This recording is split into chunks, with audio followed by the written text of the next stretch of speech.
Na aula de hoje, nós vamos fazer a correção dos exercícios da aula anterior sobre a Revolução Francesa, a Revolução Industrial e o Brasil Colônia. Então vamos lá, a primeira questão sobre a Revolução Francesa. Na França do século XVIII, o uso de alegorias que representavam a sociedade do antigo regime e os ideais da Revolução Francesa eram bastante comuns. A gravura abaixo é um exemplo. Analise-a com atenção e responda às questões. Vamos lá então para a letra A. Primeira questão, sobre a charge, sobre essa alegoria. Qual o nome dessa organização social à qual a França pré-revolucionária do antigo regime estava submetida? Bom, pessoal, vamos analisar então essa charge aqui, que ela representa a sociedade francesa pré-revolucionária. Então ela tem alguns detalhes importantes, para a gente começar a analisar aqui.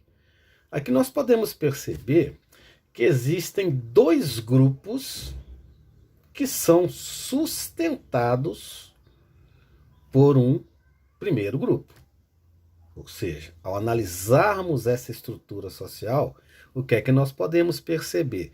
Ela é representativa daquela sociedade europeia da época, Qual época? A Idade Moderna, do século XV e século XVIII. Nós podemos perceber, na Idade Moderna, a existência de uma sociedade tipicamente estamental, onde a posição social do indivíduo era definida pelo seu nascimento. Era uma sociedade tipicamente privilégios, ok, pessoal? Então, vejam bem, a pergunta, a qual estrutura social, olha lá, qual é o nome dessa organização social a qual a França pré-revolucionária estava submetida? De imediato, nós vamos destacar a sociedade estamental. Essa sociedade de privilégios, tanto para o primeiro quanto para o segundo estamento. E é um detalhe interessante para a gente observar aqui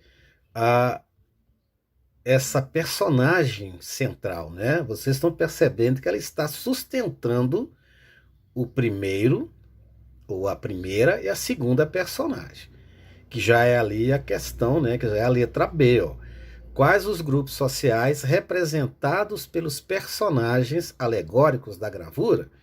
Então, nós podemos perceber aqui nesta imagem, podemos perceber aqui na gravura, olha, eu tenho aqui o primeiro estado. Não se esqueça que na França, à época da Revolução, os estamentos ou grupos sociais eram chamados de estados. Então, o que é que nós temos aqui? Primeiro estado, segundo estado e terceiro estado. Ok? Então essa é a análise da letra B. Ok? Quais grupos sociais estão representados pelos personagens alegóricos da gravura? Então nós vamos destacar aqui, os personagens sociais são o quê? O clero, a nobreza e aqui embaixo o povo. Perfeito, pessoal? Dúvida quanto a isso? Indique a que grupo social cada personagem faz alusão. Então nós já respondemos aqui, Quais são os grupos sociais? Eu tenho o primeiro estado, nós temos ali o segundo estado e o terceiro estado. Olha que interessante. Primeiro estado, que é o personagem da esquerda. Então nós vamos destacar aqui nessa imagem o personagem da esquerda. Nós vamos destacar aqui, nós vamos destacar aqui o clero. O personagem da direita, ele vai representar a nobreza. E a personagem central, nós vamos destacar aqui o terceiro estado, representado pela burguesia e pelo povo. Ok, pessoal? Então tá aí a análise desta primeira questão. Perfeito, pessoal? Bom, segunda questão. A Revolução Francesa iniciou-se em 1789 e estendeu-se até 1799, quando Napoleão Bonaparte assumiu o poder da França com o golpe do 18 Brumário. Esse acontecimento foi influenciado pelos ideais do... Então, tranquilo, ó, 1789, século XVIII. Então, o que é que nós temos que pensar? A principal ideologia, ou conjunto de ideias que derrubaram o antigo regime, aquela estrutura social, política e econômica da Europa na Idade Moderna, a ideologia característica desses movimentos liberais foi o iluminismo. Letra B. Uma questão também bem tranquila, né, pessoal?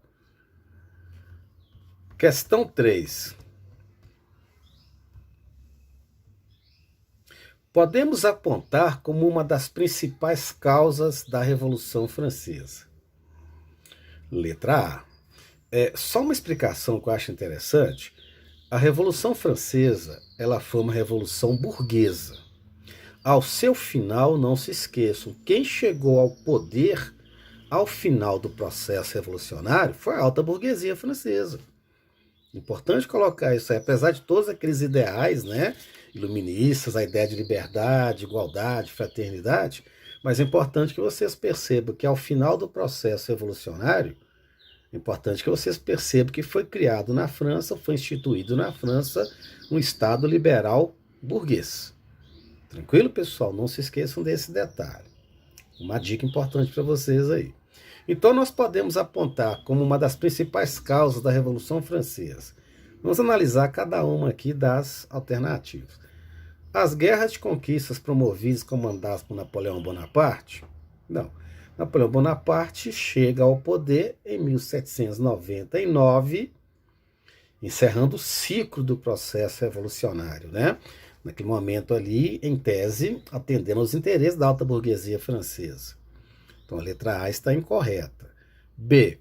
A grande influência da burguesia e dos trabalhadores urbanos no sistema político da França. A B está incorreta por quê? O que é que nós temos que pensar? Influência da burguesia é totalmente correta. Por quê? A burguesia, banqueiros e comerciantes, eles estavam lá no terceiro estado, junto ao povo. E uma coisa importante a destacar, pessoal, a burguesia possuía poder econômico, ela buscava poder político. A letra B está incorreta. C. As fraudes eleitorais que existiam na França durante as eleições para monarca e ministro. Galerinha, né, totalmente incorreta. Eleições para monarcas, nós sabemos que o processo político na Europa durante a Idade Moderna, o processo era hereditário, ali nós tínhamos a existência de monarquias absolutistas. Letra C está incorreta. D. A revolta de grande parte da população francesa, burguesia, camponeses e trabalhadores urbanos, gerada pelas injustiças sociais promovidas pela monarquia absolutista. Corretíssima a letra D. Isso porque, lá na primeira questão, quando nós analisamos aquela alegoria, nós conseguimos perceber isso. Em que sentido? Lá na primeira questão, eu vou até retornar aqui para a gente fechar bem essa questão aqui. Quando nós observamos essa alegoria, o que é que a gente consegue perceber aqui? Aqui eu tenho o terceiro estado. Então a gente consegue ver que a sociedade estamental era tipicamente uma sociedade de privilégios. Privilégios para o primeiro e segundo estado. Esses eram os grupos privilegiados. Né? Eles possuíam tribunais especiais, não trabalhavam, não pagavam impostos. Quem sustentava o primeiro e o segundo estado era o terceiro estado. Era a burguesia, mais o povo. Outra coisa importante, a Revolução Francesa ela é fruto da reação do terceiro estado, né? Do terceiro estado, contra os privilégios sociais do primeiro e segundo estado. Ok, pessoal? Então isso, através dessa análise, a gente consegue perceber o contexto da Revolução Francesa. Vamos lá então para a próxima questão.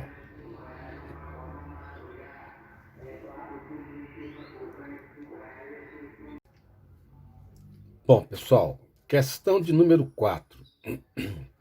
Sobre o contexto histórico da França pré-revolução, é verdadeiro afirmar que a. O clero e a nobreza possuíam muitos privilégios, entre eles a isenção tributária, não pagavam impostos. Tranquilinho, letra A nessa questão. Eu já trabalhei com vocês a ideia de que naquela sociedade o primeiro e o segundo estado possuíam vários privilégios e eram sustentados pelo terceiro estado. Perfeito? Número 4, letra A. É muito tranquila essa questão. Já na questão de número 5, essa questão faz um paralelo entre a Revolução Industrial e a Revolução Francesa e as influências desses dois processos liberais. Então vamos lá.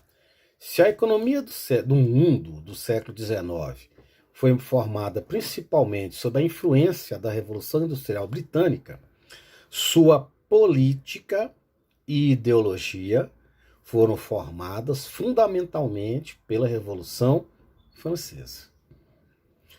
Eric Hobsbawm, A Era das Revoluções. Atentem, algumas questões que envolvem a esse grande historiador, o Eric Hobsbawm. Questões de Enem, algumas questões mesmo do Cefet, várias questões envolvem, ou trabalham com textos do Eric Hobsbawm, com citações de Eric Hobsbawm.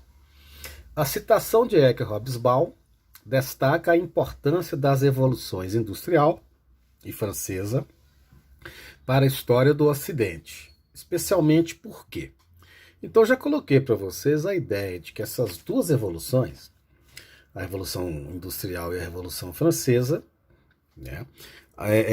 ambas situadas dentro do contexto da modernidade, elas influenciaram todo mundo ocidental. A Revolução Industrial, ela afirmou o capitalismo. Ela afirmou o capitalismo a nível mundial, a partir daquele momento. A Revolução Francesa vai trazer com ela aqueles ideais democráticos, pelo menos em tese, vai trazer aqueles ideais dos direitos naturais do homem e do cidadão, vai trazer as ideias de liberdade, igualdade e fraternidade. Então esses dois movimentos liberais influenciaram todo o contexto europeu e mundial a partir daquele momento. Então vamos lá. A citação de Eric Hobsbawm destaca a importância das revoluções industrial e francesa para a história do Ocidente, especialmente porque, olha, eu acabei de colocar para vocês a ideia de que foram revoluções liberais. O liberalismo, enquanto corrente ideológica, ele está relacionado a qual grupo social característico, galera? Ele está relacionado essencialmente ao pensamento burguês. Então, quando eu coloquei para vocês, por exemplo, olha, a Revolução Francesa, 1789, afirmou, ou teve como consequência a afirmação do Estado liberal burguês na França a partir daquele momento. Não é à toa que esses movimentos são chamados de revoluções burguesas, Século XVII, século XVIII.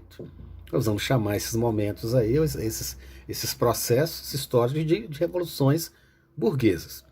Porque colocaram a burguesia no poder. Não se esqueça que ao longo da Idade Moderna, a burguesia era possuidora do poder econômico e buscava destruir o antigo regime, essa velha estrutura social, política e econômica, para se afirmar no poder. Então, tranquila essa questão, A citação de Eric Hobsbawm, ela está relacionada essencialmente com a consolidação do capitalismo e da sociedade burguesa no Ocidente. Então é letra A. Perfeito, pessoal?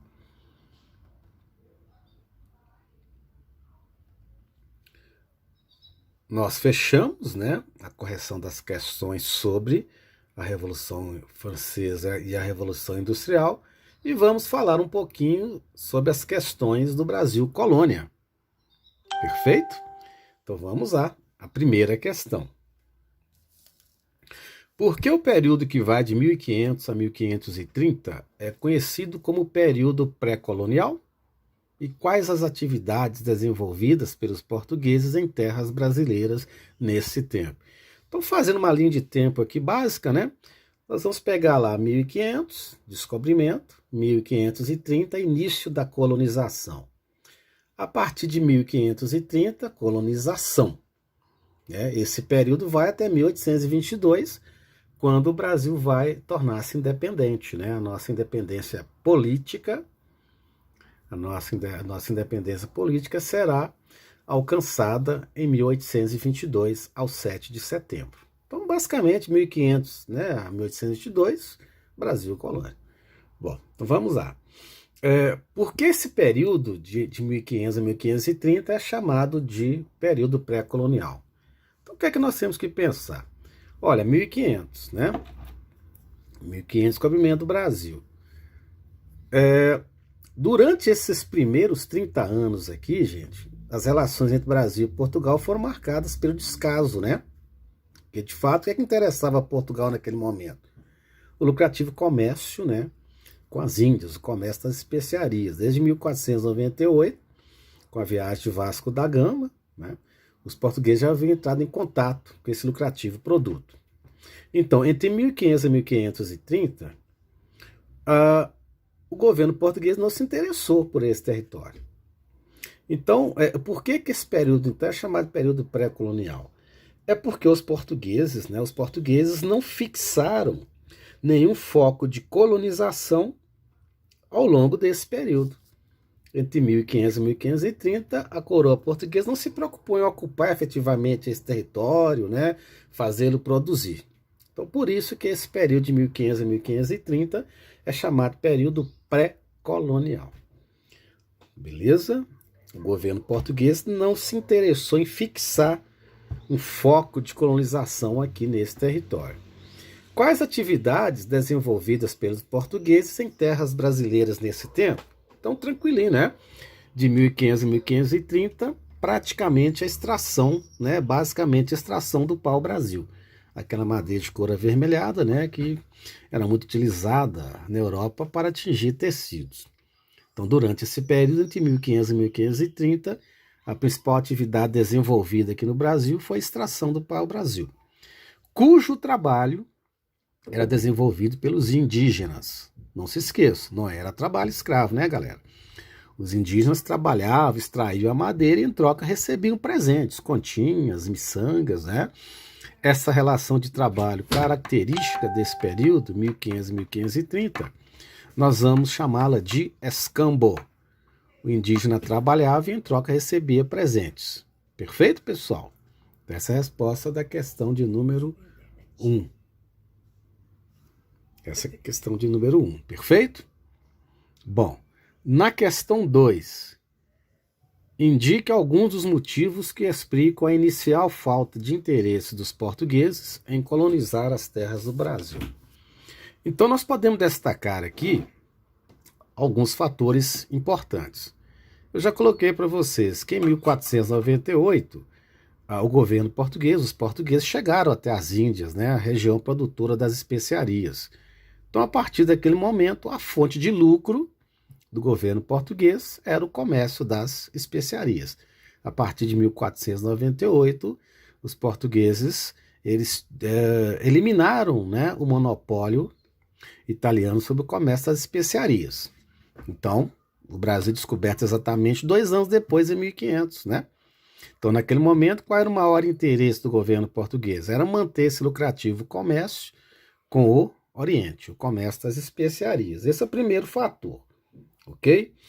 Nós podemos citar também outros fatores que estavam relacionados a esse desinteresse português, né, por esse território entre 1500 e 1530. Aí nós podemos destacar a inexistência de metais preciosos e a inexistência de comércio.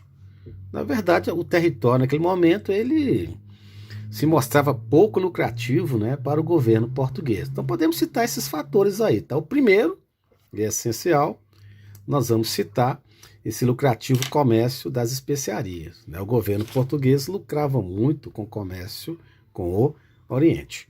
E o segundo motivo, nós vamos citar aí a inexistência de metais preciosos. Perfeito, pessoal? Então nós podemos citar esses dois fatores. Bom, na questão 3, nós temos os primeiros 30 anos da história do Brasil são conhecidos como o período pré-colonial. Nesse período, a coroa portuguesa iniciou a dominação das terras brasileiras, sem, no entanto, traçar um plano de ocupação efetiva.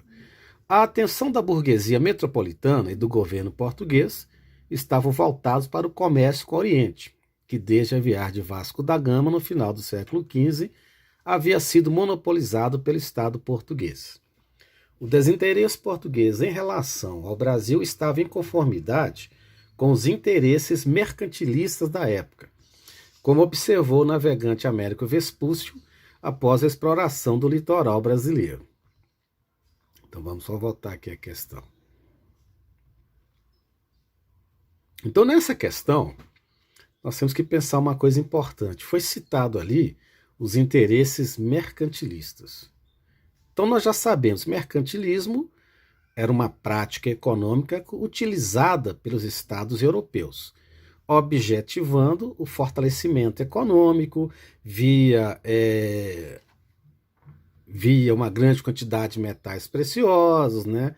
Monopólio comercial, eram alguns elementos que caracterizavam as práticas mercantilistas. Então vamos lá. Sobre o período retratado no texto, que é o período pré-colonial, né, pode-se afirmar que o desinteresse português pelo Brasil nos primeiros 30 anos de colonização deu-se em decorrência dos tratados comerciais assinados com a Espanha, que tinham prioridade pela exploração de terras situadas a oeste de Greenwich. Bom, o texto já nos deu uma pista para que nós possamos responder essa questão, né? Tratados comerciais com a Espanha, né, totalmente incorreto. Na verdade, as terras aqui na América, né, foram divididas entre portugueses e espanhóis em função do Tratado de Tordesilhas, né? Então vamos lá. Maior distância marítima era a maior desvantagem brasileira em relação ao comércio com as Índias. Então, essa questão aqui, ela está bem, né, essa resposta aqui, ela foge a esse contexto, né? Então vamos lá. Abertura de um novo mercado na América do Sul ampliava as possibilidades de lucro da burguesia metropolitana portuguesa. Então, isso aqui, pelo contrário, a abertura de um novo mercado na América do Sul ampliava as possibilidades de lucro da burguesia. Vamos lá. Relativo descaso português pelo Brasil nos primeiros 30 anos de história explica-se pela inexistência de artigos ou produtos que atendiam aos interesses daqueles que patrocinavam as expedições, letra E. Principalmente a burguesia, né? A burguesia portuguesa, ela vai financiar essas expedições, buscando o quê? O lucro. Questão 4. Em 1534, o governo português concluiu que a única forma de ocupação do Brasil seria através da colonização. Era necessário colonizar simultaneamente todo o extenso território brasileiro. Essa colonização dirigida pelo governo português se deu através da... Então vejam bem, 1534. Nós estamos saindo do período pré-colonial. Tá? Então o que é que nós temos que pensar? Em 1530, nós vamos destacar a decadência do comércio português com as Índias, né? Nós vamos destacar uma decadência do comércio das especiarias. Então, a partir daquele momento, o governo português, a partir de 1530, vai mudar de atitude em relação a esse território. O governo português, então, decide colonizar o Brasil, ocupá-lo, né, fazê-lo produzir. Para isso, era necessário criar um sistema administrativo. Então, o primeiro sistema administrativo criado no Brasil foram as capitanias hereditárias. Então, letra C. Vamos para a próxima questão. Questão 5. Durante a maior parte do período colonial, a participação nas câmaras das vilas era uma prerrogativa dos chamados homens bons, excluindo-se desse privilégio os outros integrantes da sociedade. A expressão homem bom dizia respeito a. Bom, essa questão também é uma questão importante. Vamos pensar aqui qual o significado dessa expressão homens bons. Não se esqueça que na aula anterior eu havia trabalhado com vocês a ideia de que, a partir do momento que foram criadas as capitanias hereditárias, 1534, o que estava ocorrendo politicamente aqui no Brasil? A partir daquele momento, estava ocorrendo um processo que nós vamos chamar de descentralização política. Havia uma transferência de poder do Estado para o público. Ou seja, o rei estava em Portugal. Então, por exemplo, o capitão donatário, ele teria, o direito de criar impostos, distribuir sesmarias, por exemplo. Então, criação de impostos, por exemplo, é uma prerrogativa do Estado. Então, não se esqueçam, o sistema de capitanias hereditárias foi marcado pela descentralização política. Havia uma transferência de poder do rei para o poder local. Aí entra essa questão de chamados homens bons. Não se esqueçam desse detalhe. Os homens bons eram brancos, proprietários de terras e de escravos. Então já está respondida essa questão aqui. Olha só, letra A. Homens que recebiam a concessão da coroa portuguesa para explorar minas de ouro e diamantes? Não. Quem era a elite colonial no século XVI? Letra B. Senhores de engenho e proprietários de escravos. Ok, pessoal? Essa é a resposta dessa questão. Questão de número 6. Para garantir a posse da terra, Portugal decidiu colonizar o Brasil. Mas para isso seria preciso desenvolver uma atividade econômica lucrativa. A solução encontrada foi implantar em certos trechos do litoral. Então vamos lá.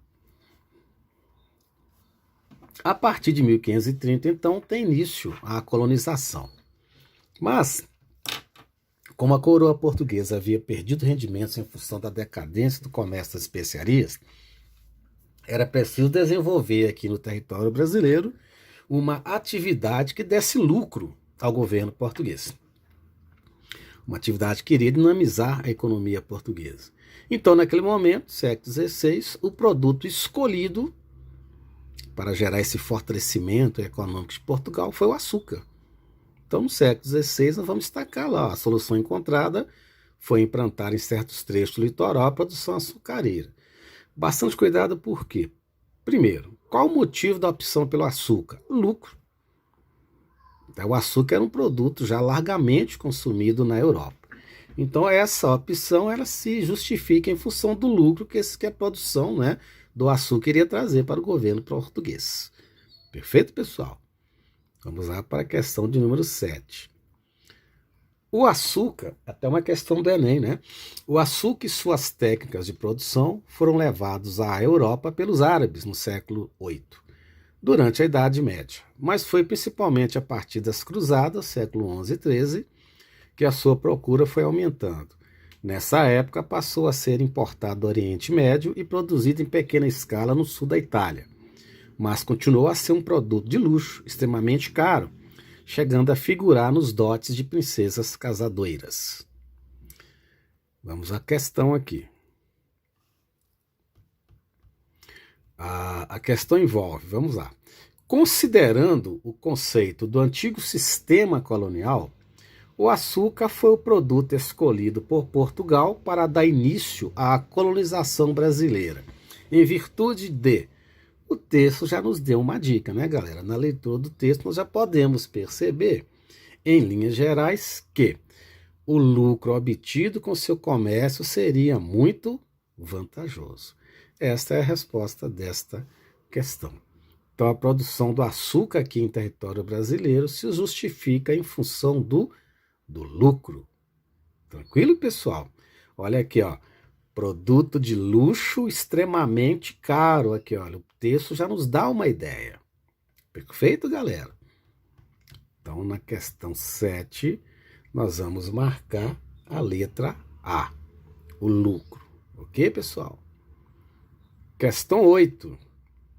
Qual era a estrutura básica da produção de açúcar implantada por Portugal no Brasil? Então, foi citado lá em cima na questão 7, a questão do sistema colonial. Então, vamos só fazer uma revisão do que foi o sistema colonial. O sistema colonial, utilizando as práticas do mercantilismo, correto, pessoal? O sistema colonial, então, estava caracterizado por quais elementos? Nós tínhamos de um lado a colônia, do outro lado a metrópole.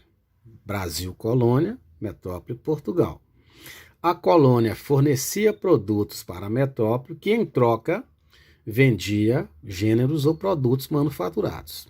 Então, gente, a função de uma colônia era, ao ser explorada economicamente, gerar lucros para a metrópole. Era o caso do Brasil. Perfeito, pessoal? Então, quando nós analisamos a estrutura da produção do açúcar, nós temos que pensar na montagem do sistema colonial.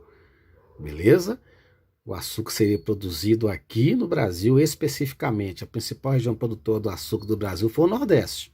Vamos destacar Pernambuco, até o século XVII. Entre o século XVI e o século XVII. Então, a estrutura que vai caracterizar é a chamada plantation, né? Que era caracterizada pela monocultura, trabalho escravo e a grande propriedade. A resposta à questão 8 é letra D. Monocultura, um só produto. A base produtiva, trabalho escravo, negro africano. E a grande propriedade ou latifúndio. Tranquilinho, pessoal? Vamos lá para a última questão. Questão 9. As razões que fizeram com que no Brasil colonial e mesmo durante o Império a escravidão africana predominasse em lugar da escravidão dos povos indígenas podem ser atribuídas a, vamos lá, setores da igreja e da coroa que se opunham à escravização indígena, fugas e epidemias e legislação anti-escravista indígena, que a tornaram menos atraente e lucrativa. Então aqui nós temos alguns pontos importantes. A igreja sempre condenava, ela condenou a escravização dos indígenas, né? Apesar de que ela utilizava os índios nas missões ou reduções, né? Para extrair, por exemplo, produtos, né? Da floresta. Bom, fugas e epidemias. Os índios resistiram. Eles resistiram bastante em relação ao processo de escravização. Os indígenas a tornaram menos atraente por quê? Naquele momento, o tráfico de escravos, ou tráfico negreiro, era um negócio altamente lucrativo.